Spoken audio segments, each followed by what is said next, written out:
अरे बानरों निकलो, जो रीछ है निकले,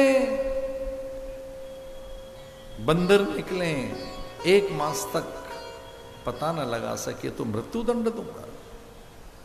संपाति ने योग युक्ति बताई थी। जामवंत ने कहा मैं तो जा सकता हूं अशोक वाटिका, लेकिन बूढ़ा हो गया, ये काम जिससे होगा वो हमारे बीच में ही बैठा है। कौन? हनुमान। कवन सुकाज कठिन जग माही, जो नहीं होय तात तुम पाओ।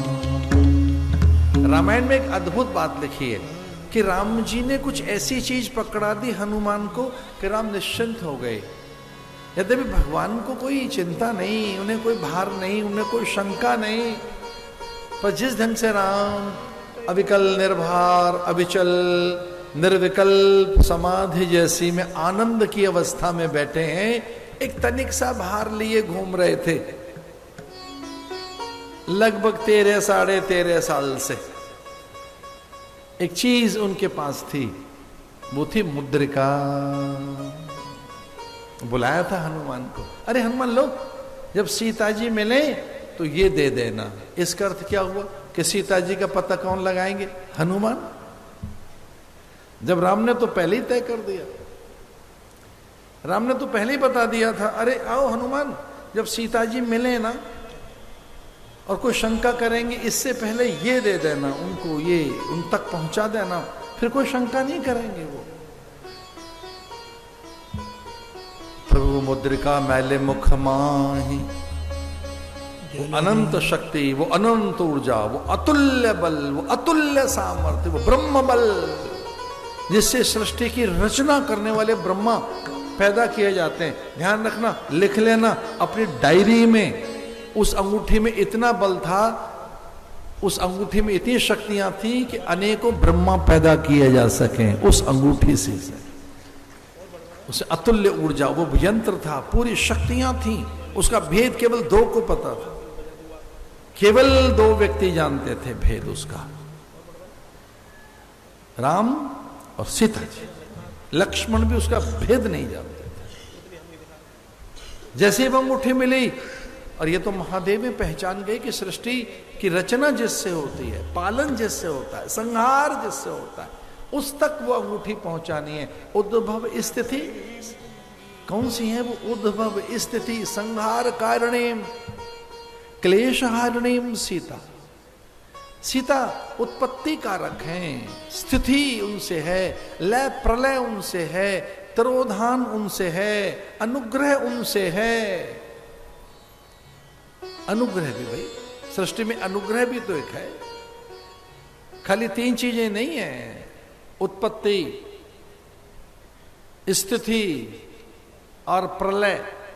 प्रलय के बाद भी तिरोधान, कुछ देर के लिए चीजें छिपती हैं, फिर अनुग्रह, अनुग्रह कार्य करता है प्रभु का। उस अंगूठी में ये सब वस्तुएं, ये सारी सामर्थ्य थी, इसलिए हनुमान जी ने उसे अपने न केवल मुख में, अपनी संपूर्ण अंतश्चेतना में समाहित कर लिया। जलध लांघ गए अचरज नाम। मार्ग में सुरसा परीक्षा लेने आई थी, देवताओं को भय लगा था कि परीक्षा ली जाए हनुमान कैसे हैं, लेकिन वो तो निरहंकारी है। वो अहंकार लेकर आई थी, जस जस सुरसा बदन बढ़ावा, तस तस, और वैसा ही फिर हनुमान भी बढ़ने लगे, लेकिन सूक्ष्म बनकर सुरसा को भेद देकर सिंहिका का भी वध कर हनुमान जी लंका में पहुंचे थे। और बस वहां हनुमान जी से एक हल्की सी चूक हो गई, हल्की सी, जिसे लंका में पहुंचे एक हल्की सी चूक कर बैठे हनुमान जी। क्या कर बैठे?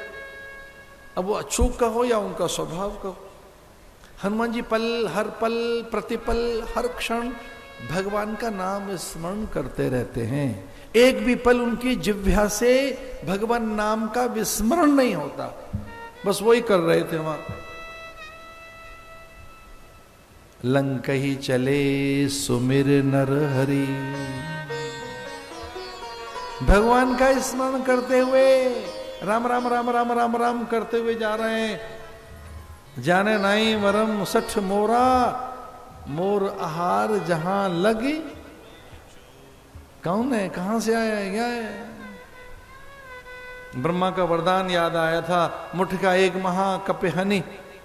उसे ही ब्रह्मलोक में पहुंचाकर मंदिर मंदिर प्रतिकर शोधा। जे देखे जहां तक अगणित जोधा। ऐसे पाखंडी लंका के प्राणी अपना हर घर मंदिर बना रखा है। वैसा वास्तु था कि घर नहीं दिख रहे थे, मंदिर दिखता था। अब मंदिर है तो मूर्ति होगी, मंदिर है तो पुजारी होगा, मंदिर है तो प्रसाद मिलेगा, मंदिर है तो वहां सेवाचर्या सपरिया, कोई तो इष्ट देवता, कोई तो मूर्ति होगी। मूर्ति कोई नहीं। कौन है? योद्धाएं हैं वहां। देखिए अनगिनत अद्भुत ऐसा सौंदर्य, ऐसा ऐश्वर्य, ऐसी विभूतियां। चकित थे हनुमान जी कि ये क्या सौंदर्य है लंका का। अद्भुत सौंदर्य, वहां के स्थापत्य वास्तु, वह स्वर्णमयी लंका में क्या रत्न, कितने यान, कितने वायुयान, सभी अत्यंत मनोहारी।